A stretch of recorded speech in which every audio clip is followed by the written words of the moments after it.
Crushing the early round in your fantasy football draft is the quickest way to hoisting a fantasy football championship. So today, we are going to be breaking down our early round draft strategy from picks 1, picks 2, picks 3, and picks 4 of the draft board. So if you guys have an early pick, this is the video for you. We're going to break down 2 separate mock drafts, one in a deep league format, one in a shallow league format. And before we get into those, we'll break down kind of the early round strategy, some of the tier breaks that line up at that area of the board, and much more. So if you enjoyed any point, leave a like, subscribe if this is the first time you're checking us out, and leave any of your comments down below. But before we get into it, Danny, how you doing? Doing well. And yeah, as we know, once you find out you're picking between picks 1 and 4 in your fantasy draft, whether it was randomized, whether you did a tournament, regardless of how you figured out your draft format, you got to be thanking your lucky stars, because we know there are plenty of talented players at the top of our drafts. We'll go through some of those players and more that you'd be looking at in the first round, but at the end of the day, you got to know what you have to do at the second round turn. You got to know what you have to do at the third round turn. You got to know what you have to do in the mid rounds of your drafts. We'll have all that for you and more covered in today's video.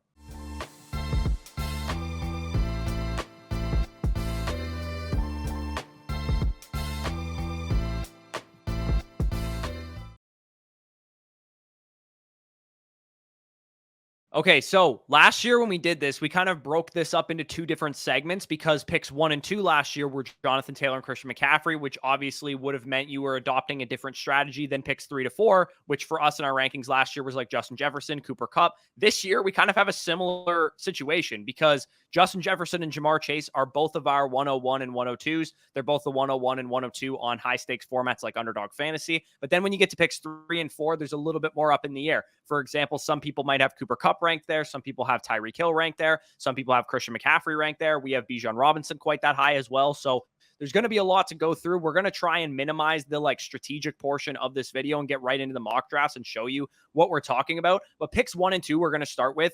Obviously, Chase and Jefferson, one of the two will be your first pick. In the second round, the difficult thing becomes that you're at kind of the mercy of the draft board. There's no real guarantee that some of those like Tony Pollard, Nick Chubb, Saquon Barkley running backs will fall back to you. And I would say, in fact, in most home leagues, they probably will not fall back to you. And now that Ezekiel Elliott has signed with the Patriots, and now that Dalvin Cook has signed with the Jets, it muddies up the other remaining running backs available on the board, like Ramondre Stevenson and Breece Hall. Josh Jacobs still kind of dealing with his holdout. Jonathan Taylor still, wants to be traded from the Indianapolis Colts. For me, I've noticed when you pick that first overall pick and you take Justin Jefferson, what I end up doing is building out more of like a 0 RB team, where you come back at the end of the 2-3 turn, you can usually get one of Patrick Mahomes, Josh Allen, or Jalen Hurts to anchor your quarterback position. And then you're kind of grabbing a Calvin Ridley, Jalen Waddle, Devontae Smith, T. Higgins, whoever you like there at wide receiver. Yeah, no, I agree there. At the picks 1 and 2 slots, for the most part, you should be kind of in a 0 RB pathway, given the fact that you're going to get your anchor wide receiver, of course, Chase or Jefferson at the 1 slot and 2 slot, respectively. And then by the time you're at that end of the second round, like you said, Tony Pollard, Saquon Barkley, Nick Chubb, and all the running backs above them are most of the time going to be gone, where you're left staring the barrel down of a guy like Ramondre Stevenson. Obviously, we know the news of Ezekiel Elliott signing there this week. And of course, with Breece Hall, who we personally would be feeling comfortable taking at the early third portion if we knew he was healthy. Obviously, Dalvin Cook signs there this week as well. So we expect his ADP to fall closer to the early to mid 4th round area. So you won't have to pick him in the early 3rd round area of your draft. So for us personally, we're looking at guys like Josh Allen, the wide receivers like Corey mentioned. Maybe if you want to go a tight end early. Either way, though, you're typically looking at a 0 RB level start. Yeah, and I mean, we're going to go through this when we actually do the mock draft. And of course, you always stay fluid during these. If Tony Pollard or Saquon were to fall to you, you could obviously go in that direction. And I would say, ideally, you do get yourself a hero RB anchor if it's Josh Jacobs or Jonathan Taylor or somebody like that. And then you can continue in rounds 4, rounds 5, round 6, round 7, pound out wide receivers, maybe deviate for another quarterback. Or if you do like one of the dead zone running backs, J.K. Dobbins might be on the board or something like that. So the picks 1 and 2 strategy, generally, I would say, after those wide receivers, you're kind of hoping that you can get yourself an anchor running back, but I'd say 0 and hero RB draft strategies are most likely the ones that you're going to get. You're probably not going to have a situation where two of those running backs fall back to you and you can, start off with a double hero start. Now that Breece Hall is a little bit more in a muddy situation and Ramondre Stevenson's in a little bit more of a muddy situation, it becomes more challenging to execute a double hero RB start. But when it comes to the picks 3 and 4 slot, like I said, there's not as much consensus in this area of the draft. Some people would take Christian McCaffrey. Some people would take Cooper Kupp. Some people would take Tyreek Hill. Some people would take Bijan Robinson. Obviously, Travis Kelce potentially in any kind of tight end premium format could go this high. So I would say whatever you do in the first round, I'm probably looking to get the opposite in the second round, just given how the value lines up. If I take Christian McCaffrey or Bijan Robinson in round 1, I'm hoping that, Garrett Wilson, Amon-Ra St. Brown, Devontae Adams falls to me in round 2. Or if I take Tyreek Hill or Cooper Kupp in round 1, or any other wide receiver, Stephon Diggs, that you might have ranked that high, I'm probably looking to get one of Tony Pollard, Saquon Barkley, Nick Chubb, Jonathan Taylor, somebody like that in round 2. Exactly. And like we were mentioning with the picks 1 and 2 spots, we expect, guys like Amon-Ra St. Brown, Devontae Adams, etc., to be gone by the time you pick in the second round. Of course, if you're picking at picks 3 and 4, we don't expect those guys to fall to the end of the second round. But if you start off with a Tyreek Hill or Cooper Kupp or Stephon Diggs or whoever non-running back you have in that range, and a guy like Amon-Ra St. Brown or Devontae Adams falls, like, you have to be at the mercy of your draft board. You have to understand that, yeah, I can have my set strategy that I'm thinking about exacting when I'm in my draft. But once the draft starts flying, picks are being made, your home league buddies are slamming some beers back, Patrick Mahomes goes at the 2-1, and now you're staring down the barrel of some value you didn't expect to happen. You have to be able to stay fluid. And we've got a couple comments on recent mock drafts about people saying, well, if you were saying about this, drafting wide receivers early, like, why are you drafting 2 running backs? We are fully drafting based off value in the first 3 rounds. And based off what we do in those first 3 rounds, trying to get the best players available, that's when we augment to a double hero or a 0 RB. At the end of the day, when you're in your first few rounds, especially in the early slots, because the later slots, as you guys will see, you can kind of plan it out a little bit more accordingly, especially in the first and second round. When you're picking at the early first portion, sometimes you don't know what's going to be staring down the barrel at that second round pick. So you have to be able to adjust and be able to learn on the fly.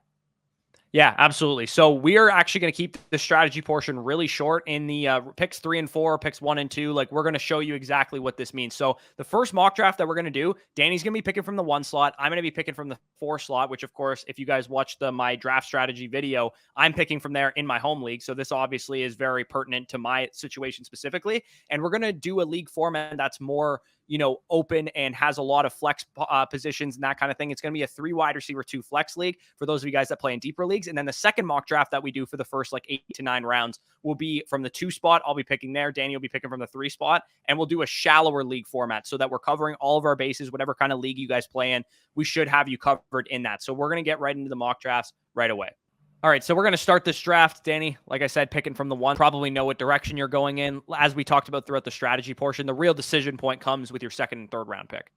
Both of our first overall players, the first overall player picked in the majority of your drafts, especially in PPR settings, 3 wide receivers, 2 flexes. Like, it's a no-brainer to take Justin Jefferson with the first overall pick. And for E's sake, we're going to say that that Jamar Chase doesn't fall to me, because I don't think that'll probably happen. We're going to play this as if we're going worst case scenario, right? Because we don't want to practice with the foresight that Jamar Chase might fall to me. We want to practice the doomsday scenario and hope that if that actually were to happen in my actual draft, then you just take the value, thank your lucky stars and move on. So I'm on the board here. I think bog standard wise, these are generally the first 3 picks on most league formats. Because this is a 3 wide receiver, 2 flex league, my top rated players are Tyreek Hill and Bijan Robinson. I'm going to go with Tyreek Hill here, given the deep nature, the PPR format, 3 wide receivers in my home league. Like I talked about in the My Best Draft Strategy video, we have a premium for running backs, which helps out Bijan a little bit more. But in this format, it would just be, bog standard PPR, 3 wide receiver, 2 flex. So I'll take Tyreek Hill here. Again, at the 2-9, there's a chance that one of those running backs falls back to me. If we go back to the running back landscape, we can see Chubb, Taylor, Jacobs, Pollard. Some of them still on the board. Hopefully Pollard makes it back to me and he ends up doing so. So I can anchor my running back position with Pollard if I want to. The wide receiver position also has Garrett Wilson on the board too. So that is also extremely, extremely interesting. Josh Allen would be my highest rated quarterback at this point. Given, I think, the nature of this format, I am going to go and use the tiebreaker at wide receiver to take Garrett Wilson in PPR in a format where I could start up to 5 wide receivers on any given week. Hopefully one of, I'm still comfortable taking Breece Hall or Ramondre Stevenson or somebody like that in the 3rd round. So I'll probably anchor my running back position then. And somehow Tony Pollard fell to you. Yeah, I mean, we were just talking about how, oh, maybe at pick 4, like Pollard, guys like that aren't even going to be available. But if you're at pick 1 and Tony Pollard and Jalen Hurts can basically be your anchors next to Justin Jefferson, you get your elite wide receiver, you get your elite quarterback, you get your elite anchor running back. Like, this is probably about the nuts range of outcome that you could get at the first overall pick. Yeah, I mean, some people overestimate like how much just having a value over replacement stud matters, and you anchoring each one of your positions with a stud quarterback who's going to be a high value over replacement guy. Tony Pollard, we expect to be a high value over replacement guy taking over the Cowboys offense. Justin Jefferson, of course, going first overall for a reason. That really opens you up to take a balanced approach. And when you hammer wide receivers in the mid rounds, you don't really have to rely on those guys to break out necessarily, because Jefferson's already going to anchor that position. Tony Pollard's going to be an anchor in your lineup, and so is Jalen Hurts. So it really opens up what you're able to do. I'm back on the board here. I could go, as I talked about in yesterday's video, when you're making inherent bets with some of the picks you're making and some of the players you're passing on, sometimes it makes sense to like double down on those bets or make yourself right twice. If I'm making a bet that Garrett Wilson and the New York Jets offense is going to be really good, why not double down on that bet? It's kind of a minus EV move at the face value, but if the Jets offense is going to be really good this year, I don't think anybody was complaining about owning both Josh Jacobs and Devontae Adams. And I think that would definitely be the type of breakout season we could see for both of these both Breece Hall and Garrett Wilson. It's not necessarily ideal to stack up a wide receiver with a running back rather than like wide receiver and quarterback together. But Breece Hall was activated from the PUP list. He's going to be practicing. And Dalvin Cook dealt with like off-season shoulder surgery, which, of course, we've talked about on many occasions with Dr. Edwin Porras, is something that's been chronic for him, something that's always going to be lingering for him. So for me, I'm not overly concerned with Dalvin Cook. Maybe this is a little early for you guys in your home leagues. Maybe you'd want to wait till the late third, early fourth. But for me, I'm still comfortable taking him here. Yeah, no, I agree there. Breece Hall, I mean, you could have argued maybe a guy like Calvin Ridley there. I'm assuming would be your overall best player. But in this format, you have Tyreek Hill, you have Garrett Wilson, who you already got a value. Breece Hall and Calvin Ridley are relatively close in your ranking. So taking a guy in Breece Hall who can be your hero anchor running back, I think is a fine pick. And before people hop in the comment section, well, don't you know Dalvin Cook signed? Yes, we know Dalvin Cook signed. Breece Hall still a young running back. Breece Hall still going to be their main guy, especially in the home stretch of the season. I'm not concerned about taking him in the mid third round. And if anything, if Dalvin Cook wasn't there and we got the health reports that we've gotten back from Breece Hall, he'd be a guy I'd be comfortable taking in the second round. So Dalvin Cook making his ADP fall a little bit, I'm still fine with him in the mid third. Yeah, I feel like we take a lot of Jerry Jeudy in these mock drafts, so I'm going to steer clear of him. But I am going to go for like a similar archetype player in Drake London, a guy that, because I have Tyreek and Garrett Wilson already, two guys that I project very highly, I can afford with my third wide receiver spot to take a guy that I think is a little bit more risky given the fact that the Falcons don't throw very much. We get a 29% target share rookie wide receiver who's like 21 years old when he's doing it. That, career trajectory is bound to produce a high-end fantasy season. And if Desmond Ridder is, a game manager, maybe the Falcons are still a run-heavy offense, but Drake London's giving that 29, 30% target share yet again. He can absolutely be a top 15 wide receiver, even in this offense. And I've long said that I think the Falcons are an underrated offense. They could be, that one piece away that they were from taking that step forward as an offense. I believe they selected at 8th overall with Bijan Robinson. And if they're in the red zone very much, I think the 6'5" wide receiver could score some touchdowns.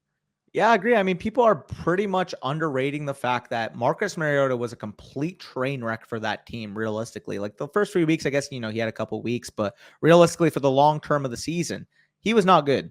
They won 7 games last year, and they also lost their elite athlete, 4th overall pick tight end, and Kyle Pitts in the process. Only played, I believe, 9 or 10 games. So I do think that offense is going to be very improved. Arthur Smith got his main workhorse running back in the draft, Bijan Robinson, and Desmond Ridder, full year under his belt from being that rookie season. I feel like he's going to have, maybe quarterback 22, quarterback 23 overall real life in terms of where we think about him in terms of standing. So if he can get to that level, I think the Falcons can win, 9, 10, maybe even 11 games given the schedule that they have at hand. So agree with you there on the Falcons.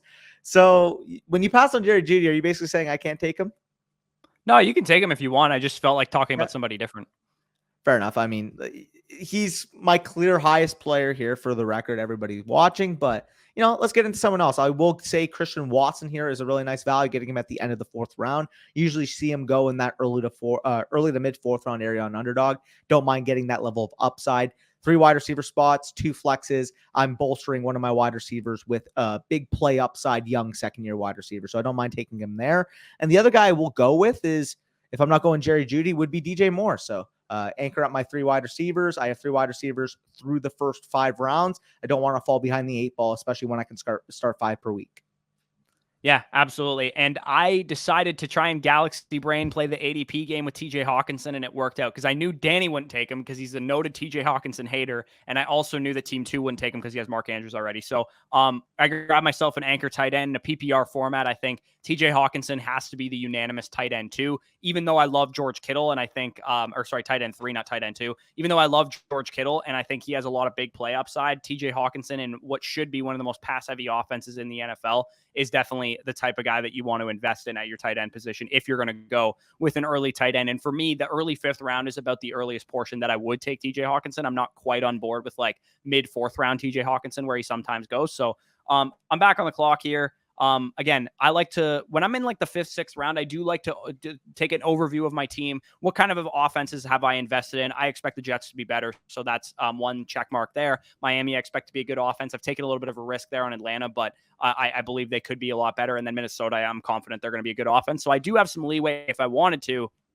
go with a guy that maybe is not part of the best offense in the world. I'm probably not going to go in that direction. And I do have a couple backdoor stacking options with my top 2 wide receivers if I want to go with Tua or if I want to go with Aaron Rodgers later on the draft. And Deshaun Watson's really intriguing here, but knowing that all 3 of you guys have a quarterback already, I'm probably not going to take him here. So I'm going to grab myself probably another wide receiver, a guy that I think can be a PPR stable guy for me there. We've taken Christian Kirk in a lot of these mocks, but I just can't pass on him at this point in time. I think he's way too safe a projection in an offense that I expect to be really good. Yeah, I don't mind that pick at all. We've talked about how important stacking is in your drafts, regardless of whether it's super flex, more importantly, or even 1 quarterback leagues, how important stacking is. So because I have Jalen Hurts, because I already made that bet on the Eagles offense, I think Dallas Goedert is a good price here at the end of the 6th round. So I will select them with one of these picks. And then when I'm looking at the wide receiver position, I'm stuck between a few guys, a guy like Michael Pittman, maybe I want to go with some upside, like a guy like Jordan Addison. I do have Justin Jefferson, so maybe I don't take Addison, but I'm going to go with Michael Pittman. I went with more upside there with Christian Watson, so I don't mind getting, the heavy target share that we could expect from Michael Pittman. And I don't mind doing that in the 7th round. Yeah, fair enough. And as I talked about with my last pick, I was pretty confident that nobody was going to take Deshaun Watson. I believe he's the last remaining of the top tier quarterback. So even though it would make, a ton of sense for me to just wait for Tua Tagovailoa or wait for Aaron Rodgers with this team, I think I just can't pass on anytime Deshaun Watson's in the 7th round. I just can't pass on him. And I could always stack him up with Elijah Moore in round 8 here. We are only going to go 9 rounds in this draft. Just like I said, for ease sake, we're not going to talk about every late round pick and that kind of thing. So once these 9 rounds are over, we'll kind of recap our teams and then we'll go over the next draft, which, like I said, will be a little bit more of a shallower league format. So in this league, you can start up to the 5 wide receivers. I currently only have 4, so I'm probably going to want to hammer 2 more to close out my draft. But then again, I also do only have 1 running back. So I'm going to take a peek at the running back position. If Brian Robinson had fallen back to me at the 8-9 there, I probably actually would have went with him. But right now, I think I'm not really loving the value on the board. I believe I can probably punt this 1 more round, maybe take a Khalil Herbert or somebody like that in the next round. I have heavy investment into a lot of offenses that I expect to be very good. So I think I can afford to deviate for a young wide receiver in a potentially not very good offense here with Treylon Burks. I think the DeAndre Hopkins move makes a lot of sense for his development. He's a guy that needed some work as a route runner and as a wide receiver in general. DeAndre Hopkins, a 10-year vet, probably can show him a thing or two. And I wouldn't be surprised if, down the stretch of the season, midway through the season, we see Burks really take a step forward. Yeah, I was really hoping Burks fell back. So great pick there at the 8-9. My next pick, again, very heavy wide receiver influence draft with the 3 wide receivers and 2 flex spots. So sorry to do this to you. I mean, I guess you wouldn't because you were taking a running back in the 9th anyways, but I will go with Elijah Moore with one of my picks. In terms of the other pick, you could take whatever flavor you like at running back here. A.J. Dillon, Jamal Williams, Rashad Penny, Zach Charbonnet, et cetera there. But you did mention the name Khalil Herbert, and I do actually really like what I saw in terms of his usage in the first preseason game. A lot of reports right now that the starting job does look like it is Khalil Herbert's. Roshan Johnson is a guy I fully expect to work into rotation come season time regardless, though. That might be week 6. That might be week 7. He's still got a lot of climbing to do, so I don't mind taking him here, Khalil Herbert being at the 9-1. Yeah, that's pretty solid. So, I mean, Danny just decided to completely cuck me by taking Elijah Moore and Khalil Herbert with his picks. He's like, I'm sorry to do this to you, but I actually just picked both players that you wanted.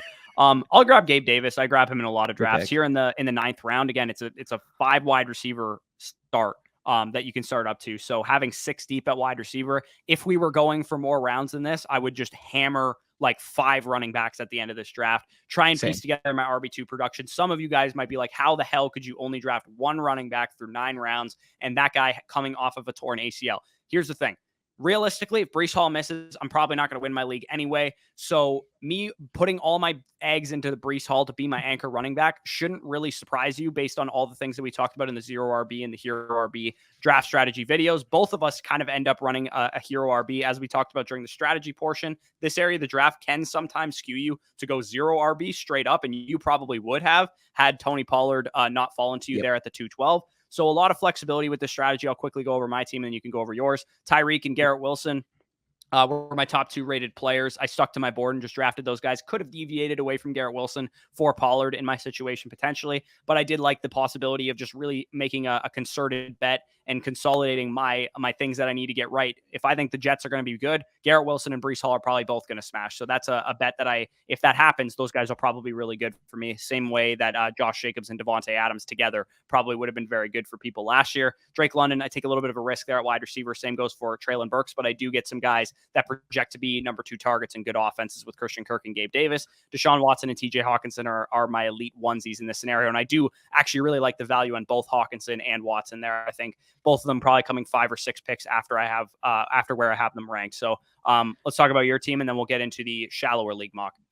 I'm leaving the first 3 rounds with 3 anchors, 3 elite studs at every single one of their positions: wide receiver, running back, and quarterback. Christian Watson, breakout potential, like that value there. DJ Moore, obviously giving that more safe target share. End up finishing my draft. Dallas Goedert, nice tight end value there, 6'12", also gives me the stack with Jalen Hurts. Finish off in a row with Michael Pittman, safe target share. Elijah Moore, a guy I believe in and is attached to what I think will be a very good offense. And then finally rounding it out with Khalil Herbert, who I think can be a lead back, at least for the early portion of the season in Chicago. Yeah, for sure. So let's switch it over to the shallower league format draft. We're going to go for 8 rounds. Like I said, it will be a 2 wide receiver, 1 flex. So for those of you guys that don't play in massively, deep leagues, this one will probably be a little bit more informative of the strategy. Okay, so we are now into the second draft. As I mentioned, it will be a half PPR, 2 wide receiver, 1 flex, 2 running back, 1 tight end, 1 quarterback. Very, very traditional, bog standard type of fantasy league. Some of you guys play in leagues more traditional to this, and a lot of you guys express that in the comments. And how would the strategy change in this kind of format and that kind of thing. So hopefully this gives you guys a better idea, and we'll be sure to outline the strategic differences in this type of format versus the one that we just did, where it's a little bit more of a deeper league. And hopefully in that video or in that part of the mock, we did a better job there. So, all right, so now I am on the clock here. As expected, Justin Jefferson goes off the board in a half PPR setting. Maybe some of your league mates get cute and don't take Justin Jefferson first overall. Maybe some of you guys get cute at 2 and don't take Jamar Chase. I'm not doing it. They're the 2 safest and easiest projections in fantasy football. They're both young. They don't have injury risks. They play in good offenses. Give me Jamar Chase here at 102. Again, as we talked about in the last mock draft, the real test comes at the 2-3 turn. 100%. And I'm at 3rd overall here, and I will be taking my running back 1 overall in this format. Again, half PPR, less flexes to be able to supplement the wide receiver position. And a lot of you guys who may be new to the channel might hear me say running back 1 overall and think I'm talking about Christian McCaffrey. No, our running back 1 overall is Bijan Robinson. Give me the fresh legs. Give me that potential offense there with the Atlanta Falcons. Give me the workload that I can expect there. A guy that, with Arthur Smith, was able to use Derrick Henry to his fullest capacity. I'm just excited to see what he's able to do with the 8th overall pick in this draft. So if you guys have a problem with that, go down in the comment section. Tell me how dumb I am for passing out Christian McCaffrey. Yeah, and of course, the thesis that we have with Bijan is that 8th overall picks are not going to share backfields with 5th-round rookies from last year. So miss me with Tyler Algier. Nobody liked Tyler Algier more than me, and trust me, he's not going to work in this backfield the way that is going to harm Bijan Robinson. Even if he did, the Falcons ran the ball like 30 times a game with running back touches last year, so there's enough room there for him to get 5 to 10 carries a game and it not be a problem. And also, we also believe that this Falcons team will be much improved because Mariota was dog shit last year. Desmond Ridder can be an improvement. Kyle Pitts was injured most of the year. Drake London was a rookie wide receiver. Arthur Smith won 7 games with that complete train wreck of a situation. Imagine what he can do now with a true anchor for his rushing offense that I think can seriously bully the rest of the NFL on the ground. Arthur Smith pisses us off from a passing perspective, but he should not piss us off from Bijan's perspective. 100%. And speaking of anchor, let me get my quarterback anchor here. My overall quarterback 1 in fantasy, a guy that I've contemplated moving up into a mini tier of his own, given the rushing and given the passing that he's able to give you. Josh Allen should be a guy, honestly, going in the mid-second of your draft. So anytime he falls to the late second, or sometimes I see him go in the early to the mid-third, you should be snatching him up. Especially in a half PPR shallow format, he's going to have a huge advantage over the rest of the quarterback field. Yeah, absolutely. My highest 2 rated players, all the running backs pretty much go off the board. There's nobody really left for me to go after here to anchor my team. I took Brees in the last one, but I probably don't want to take him quite this early at 211. I'm not super high on taking Ramondre with a second round pick now that that Ezekiel Elliott is there. He's probably going to work into some degree. So my highest 2 rated players are Jalen Waddle, Calvin Ridley at wide receiver, and then Jalen Hurts at quarterback. I am going to go with Jalen Hurts here, hoping that I can stack him up with Devontae Smith on the way back, which is exactly what happens. So I'm going to grab those 2 guys, anchor out my zero RB start to this draft, because in the fifth round, I mean, we're in the midst of the RB dead zone. Maybe if somebody slides a little bit like a Kenneth Walker, I might be kind of interested in at that point in time. But predominantly after this first 3 rounds, I've kind of already made the decision that I'm looking and gearing towards running a zero RB strategy, which, as we talked about from the 1 and 2 spot, is definitely in the range of outcomes there. But I will say, in a shallower league format, it is more difficult to run a zero RB. Yeah, 100%. And there might be people watching right now like, oh, it's a half PPR. Maybe you go with one of the running backs from Andre Brees, obviously affected by some free agency news. Guy like Najee Harris, I see go up here. I definitely would not take him in the 3rd round, but he will go in the 3rd round for a lot of drafts. For me, though, my highest ranked overall player is actually going to be Calvin Ridley. I know he's listed lower on. If you prefer a guy like Chris Olave, T. Higgins, I'm not really going to fight you on it. But for us personally, Calvin Ridley holds the most upside here. So I will make him my pick at the 303. Yeah, absolutely. And again, I didn't get a running back. That's okay. Like I just took the best player available on my overall board.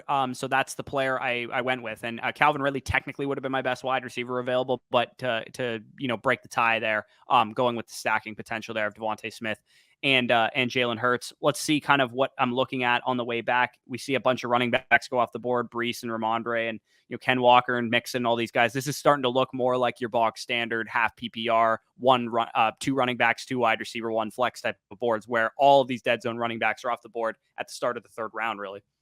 Yep, no, 100%. But my highest rated player here would be Jerry Jeudy, so I will go with him. And knowing that I like both of the tight ends at the top with Hawkinson and Kittle, and knowing that team 1 already has a tight end with Mark Andrews, even if you go with Hawkinson or Kittle, whichever one you prefer, I know at least one of them should be able to make it back to me. So I will go with my wide receiver now. And again, in a shallower format, I want to have positional advantages. So I would be taking the tight end, as you guys will see at that 503 pick. Yeah, and as is the case, it's inevitable. Some of us are going to like some dud zone running backs, right? There's going to be people out there that like Dameon Pierce this year. There's going to be people out there that like Joe Mixon this year, or Kenneth Walker this year, Aaron Jones this year. My absolute last dead zone running back that I actually don't hate is on the board. So what I'm going to do is use a hero RB. Typically in no, we don't usually want to be anchoring our running back position with a dead zone guy in J.K. Dobbins. But I do believe if we knew J.K. Dobbins was, going to get a full workload, we saw him playing in preseason games, he wasn't going to hold out. It looks like that's coming to an end. John Harbaugh said he's coming back to the team and he should be ready to go. We didn't see Gus Edwards get very much work at all during the preseason, which bodes well for J.K. Dobbins' workload. Justice Hill actually handled most of the first team reps with Dobbins out. He's kind of the last guy that I'd be willing to anchor with. So a little bit sketchy. I'm definitely going to make that up in numbers had we, if we were going for a full number of rounds here, but he is the guy that I'm going with. And especially given this type of format, had this not been the format, if this was a full PPR, start 5 wide receivers, probably don't go with that pick, but it's half PPR is only 1 flex. It's a little bit harder to completely run a zero RB. So for me, I'll take J.K. Dobbins there. One more pick that I have to make before the thing goes around. You mentioned seeing which one of the tight ends fell back to you. I'm actually going to take one of them. And in a half PPR league, as I mentioned with TJ Hawkinson, I do prefer the big play upside of George Kittle. So I'll take George Kittle there. And I'm going to make you take the guy that you hate.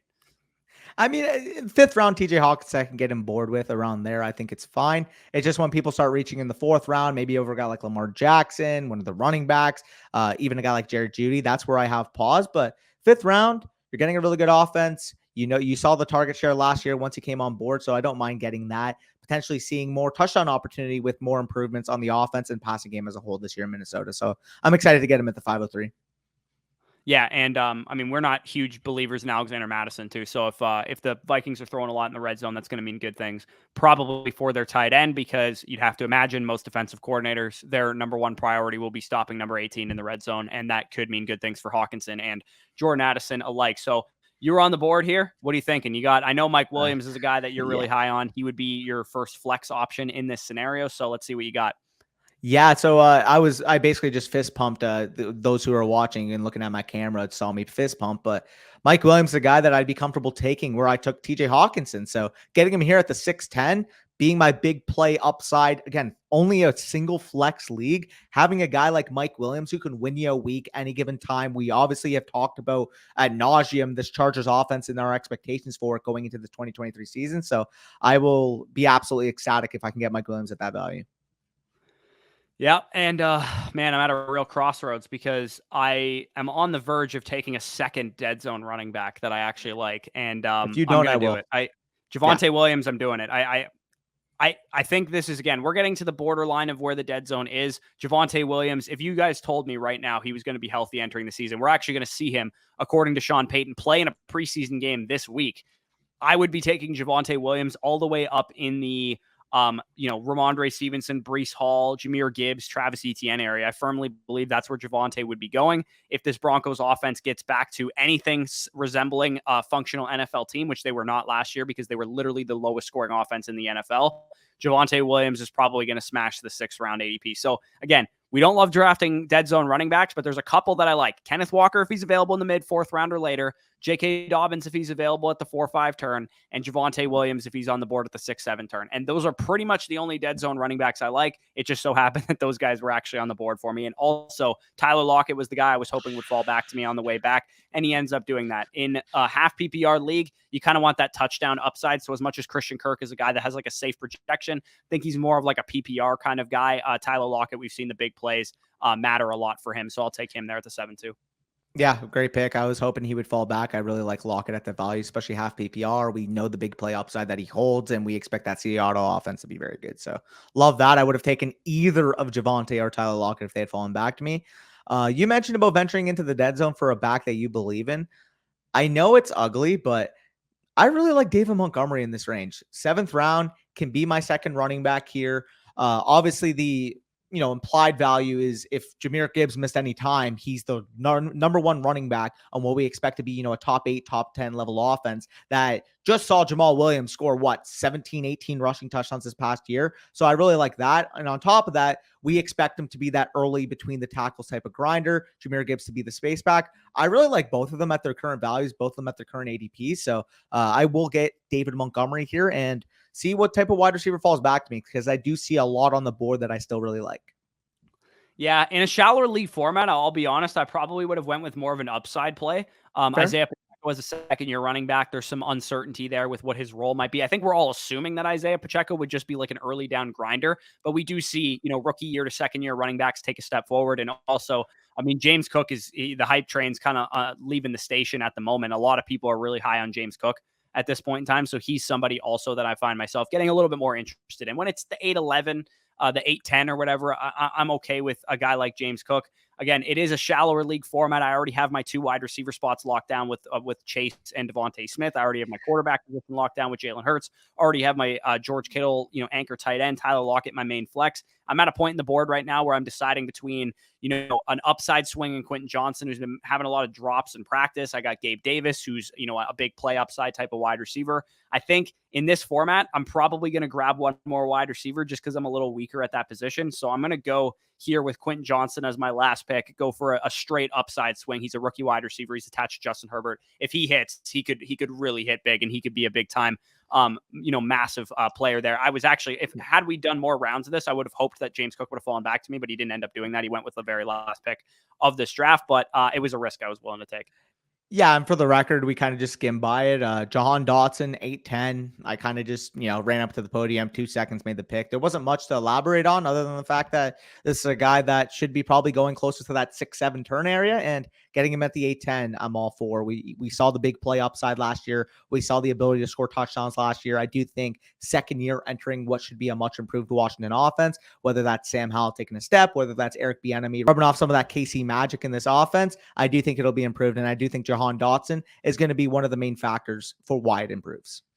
Yeah, absolutely. So again, we'll quickly recap our teams. You guys can see there, again, in a shallower league format, It's difficult to go 0 RB. Had this been the first draft where I got this start, I probably would have just continued to hammer wide receivers in the middle of the dead zone. In this type of format, you do have to make exceptions, start to like your favorite dead zone targets a little bit more than you normally would. So I go with Jamar Chase, Devontae Smith to anchor that position, Jalen Hurts to stack up with Devontae Smith, J.K. Dobbins, and Javonte Williams, two guys that I think are very, very high level running back upside swings. George Kittle, obviously at the tight end position, Tyler Lockett and QJ. At the end of this draft, I'd probably hammer out some more late round upside wide receivers and running backs, especially when you guys are playing in formats that have like 2 wide receivers and 1 flex. Every pick that you make after like round 9 should be a pure upside swing, handcuffs, rookie running backs, rookie wide receivers, players that can really, really return on their ADP, because you don't have to worry about fielding a deep starting roster. You're starting like 7 or 8 players on any given week. So in this type of format, you're really going to want to swing for upside after this early round draft strategy that we kind of outlined. So I run here kind of a disgusting double hero RB with 2 dead zone running backs, but I don't hate how this turned out.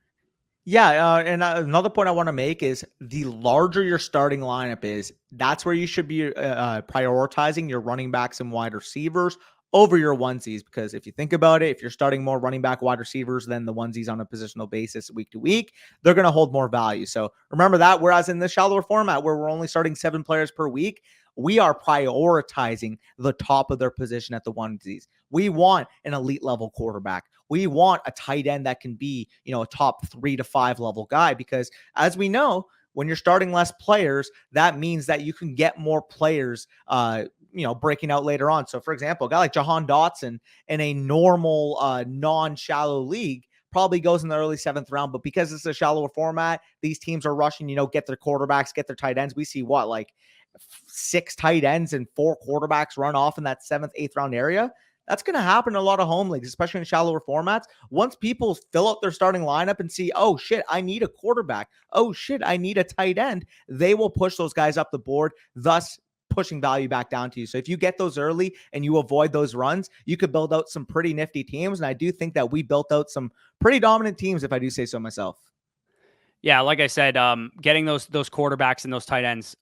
Somebody commented this on yesterday's video. They're like, if you're in a home league setting, sometimes you can fall behind the 8 ball because people are going to draft second quarterbacks and second tight ends. And to that, I would say, if that's the league setting that you're working in, I would definitely make it a priority and use it as a tiebreaker to take your elite onesies early, so that they're doing that and you're not, and you're getting the value that gets pushed down, like you said, at running back and wide receiver. And obviously, if we continued this draft, there would be a lot of that later on in the draft as well. So thank you guys for watching this video. If you guys enjoyed, leave a like down below, subscribe to the channel if you guys are new around here. If you want access to all of our rankings, our redraft draft guide is available for free. If you deposit just $10 on Underdog Fantasy using the promo code FSE, they will match your first deposit up to $100. You can get yourself some awesome practice for your home league drafts right now. Best Ball Mania 4 is coming to an end. We definitely want to get some more bullets into that. Me and Danny would have been in Buffalo yesterday when you guys were watching this, doing a lot of Best Ball Mania streams. So definitely check that out if you're interested. If you want to join our listener league, that will be closing in like 2 to 3 days. Definitely go out and